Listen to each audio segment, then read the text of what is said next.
Hello, everyone. Amanda Williams, MD, MPH, here with you today. I want to clear up a few different myths when it comes to probiotics. Oftentimes, when people think about probiotics, you're only thinking in the setting of if maybe you've been on an antibiotic and you think it would be a good idea to clean up the gut with good, healthy bacteria. And that certainly is advantageous, and I encourage people to do that. So, if you've been on a course of antibiotics, it's always a wise idea to make sure that we help to recolonize, put good, healthy bacteria back in.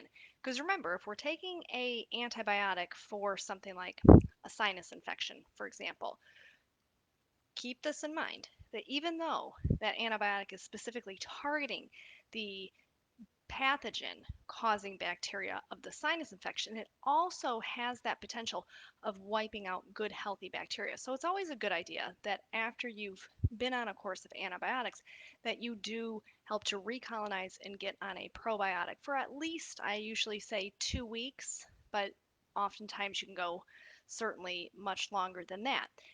But one of the other things that people sometimes don't realize about probiotics is that when we think about our microbiome, when we think about our intestinal environment, this is truly the gatekeeper to our overall health and wellness.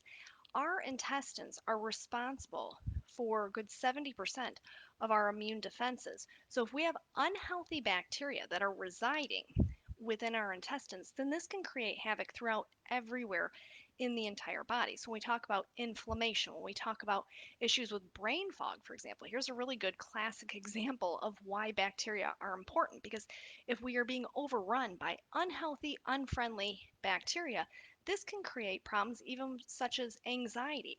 So it's always wise to make sure that we're feeding those bacteria good healthy foods. So if you're following a standard American diet, yeah, those sugars and those not so great carbs and fats are probably not doing much justice when it comes to your intestinal bacteria. And we all walk around with anywhere from 1 pound to 4 pounds, depending on the size of the human being, of bacteria. And that kind of gives a lot of people the creeps, and you go, oh, that's kind of gross. But those bacteria are there. We have over 100 trillion bacteria that are inside of the human body, predominantly within the intestines, and they are there as that gatekeeper to health. They help us when it comes to absorption of nutrients, they help to control and regulate the way that the body responds and reacts to foreign pathogens, as well as when we look at controlling and regulating inflammation. And we know that long term chronic inflammation is never a good thing. So, when you're taking a probiotic, the main question is well, when should I take it? How do I take it? And what's a good one that I should be taking? Well, first and foremost, when it comes to when you should take a probiotic, I already mentioned one example post being on antibiotic therapy. But there's other reasons. If you do happen to have intestinal issues, such as, chronic GI problems, then it would be wise to help to try to recolonize. But we can look at so many other reasons as to why someone would want to be on a probiotic. We can even look at skin health issues.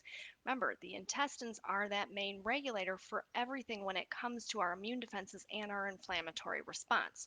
So, we can kind of check off everything on the list when it comes to why taking a probiotic would be beneficial. We think about all of our naturally occurring bacteria, and I said we have like 100 trillion. If we have more bad than we have good, then this is when problems can start to arise. So, how do you know what type of probiotic to take? Well, it's always wise, being that we're dealing with 100 trillion different bacteria, to take a multi strain probiotic, meaning it's not just one single isolated strain. So, you can look at the probiotic HX, for example. This has 5 different strains of healthy, good bacteria. So, this probiotic having 5 different strains makes it that multi-strain. Now, what's really nice about this particular formulation is it's across the spectrum in terms of the most common and most important bacteria when it comes to our immune defenses and when it comes to that inflammatory response. So it has things like Lactobacillus rhamnosus, it has Bifidobacterium brevi, which is really quite interesting for those who have concerns about weight. Bifidobacterium brevi has actually been studied in the setting of being beneficial for those who are trying to target weight loss. Now, there's a lot of research out there right now that is kind of really honing in on specific strains of bacteria that have been directly linked to being causative agents to weight gain. So it's a really fascinating area of science, and they now know that certain strains of bacteria actually can make you more prone to gaining weight. So, how do we offset or combat that? Well, we make sure that we're taking a strain of bacteria that we know helps to do the opposite. And Bifidobacterium brevi happens to be one of those that has been quite extensively studied when it comes to optimizing healthy weight. So this is great. It's in the probiotic HX. It also has Bifidobacterium animalis, another really wonderful healthy strain of bacteria. And it has Lactobacillus plantarum in it.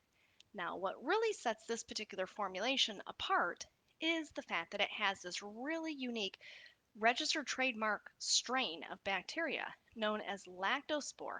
And this is a Bacillus coagulans strain of bacteria. And what's really nice about this is it's been studied in human clinical trials to show how beneficial it is in terms of recolonizing in the intestines, helping to promote additional healthy flora. So when we talk about our gut flora, we're talking about that array of different bacteria to support and optimize our overall health. So we have lactospore in this, which has been used in those human clinical trials.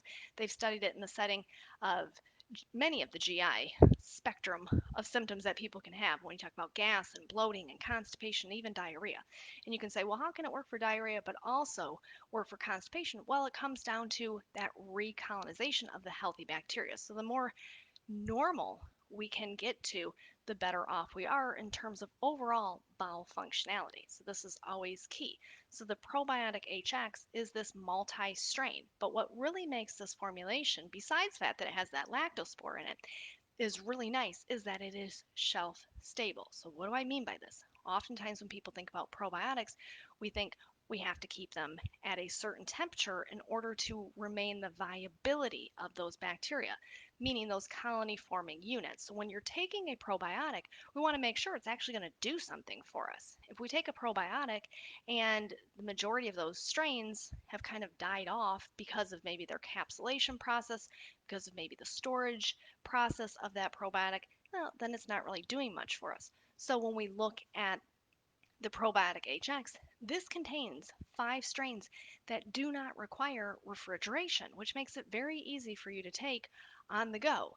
So it's not like you have to, if you have to travel for the weekend or something like that. I know a lot of people aren't traveling right now, but say if you do have to travel and you want to make sure that you're taking your probiotic with you, this is so easy for you to just throw into a bag and on you go, because you don't have to worry about keeping an ice pack, keeping it at a particular temperature in order for those bacteria to thrive and survive. And that's the key thing when we're looking at probiotics. Now, I talked about that gut brain connection earlier and how if we have a dysbiotic gut bacterial and this is creating issues. This can screw up things even in terms of neurotransmitters. So when we look at people who are dealing with things such as sleep disturbances, such as feeling depression, such as anxiety, oftentimes if we can go back through and help to recolonize and stabilize that intestinal environment in terms of healthy bacteria, this can really help to support the overall mood as well. So it's really quite remarkable. Oftentimes when people are thinking about probiotics, we're just thinking about the GI aspect. Thinking, well, I experience bloating, so maybe I need a probiotic. Or, oh, I was on an antibiotic, so maybe I need a probiotic.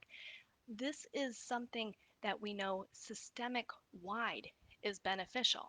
We know that these certain strains can be beneficial when it comes to brain function, when it comes to cardiac function. So a complete comprehensive multi-strain probiotic is certainly advantageous. So I encourage you to check it out. You can go to our website, which is invitehealth.com. Check out the probiotic HX. Remember, you do not have to keep this in the refrigerator, which makes it so nice. And generally speaking, most people will take one per day. Now, it depends on what you're specifically using it for. For some people, they may find that they're going to require a higher amount. With that, you'd want to speak to one of our nutritional experts to make sure that you're taking the right amount at the right time. I generally advise people taking their probiotic in the evening before bedtime. With ours, it's not reliant on food or without food. So these are very strong bacteria and they're going to thrive and make their way into the intestines where they can help for that recolonization of that flora. So I advise taking it in the evening, and the reason why is because generally speaking, most people are going to be more relaxed at night. And in those settings, this is a really wonderful opportunity for those bacteria to get into the intestines and really do what they need to do. So remember, we're all walking around with 100 trillion different strains and types of bacterias in our intestines on a everyday basis. And if we have too many unfriendly bacteria that are hanging out in our gut, this can affect so much. We can look at issues with joint health, for example. Sometimes people will find that once they start taking a probiotic, they don't have as many aches and pains as they used to have. Well, once again, it makes sense because we know how probiotics play a role in not only that immune system response, but also in the inflammatory response. So when you're thinking probiotics, remember we have to feed our body good, healthy foods that those bacteria really thrive in. Remember, unhealthy bacteria, they like unhealthy food. So if we have a standard American diet with all those bad sugars, bad bacteria like that, and they're going to start to outrun and overrun your good bacteria. So we want to make sure that we're feeding our bodies the right food that those bacteria like. So that's fruits and vegetables, very good idea. So Mediterranean style diet definitely is something that I would advise.